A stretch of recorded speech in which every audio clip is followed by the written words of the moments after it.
Druga polovica ljeta u Gym Beamu započinje s novom opremom za vježbanje. Isprobajte prsluk s utezima od 3 ili 7 kg koji će vaš trening pomaknuti na sljedeću razinu. Imaju podesivi opseg i prikladni su čak i za dame. Olimpijska šipka izrađena je od visoko kvalitetnog čelika, također je vrijedna vaše pažnje. Teška je 20 kg, a može podnijeti maksimalnu težinu do 450 kg.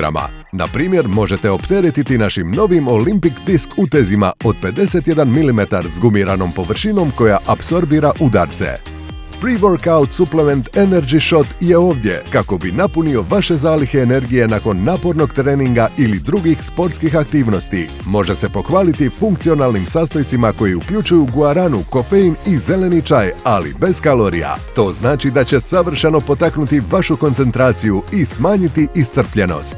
Uživajte u regeneraciji nakon treninga na toplini sunčevih zraka uz naš najnoviji dodatak Sun Kiss. Dizajniran je za sve koji žele savršen brončani ten i zdravu kožu. Promiče zdravu pigmentaciju, zaštitu stanica i podržava imunološki sustav, što ga čini savršenim za sunčanje na suncu kao i za odlazak u solarij.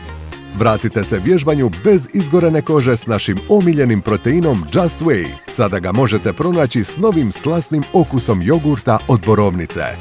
A kako bismo uopće mogli zaboraviti na najprodavaniji protein za žene, Yum Yum, od sada možete uživati u potpuno novom okusu, mirisni Strawberry Splash, koji je savršen za vruće ljetne dane. Ima još toliko toga. Otkrite sve novitete na gymbeam.hr, web shopu s progresivnim namirnicama.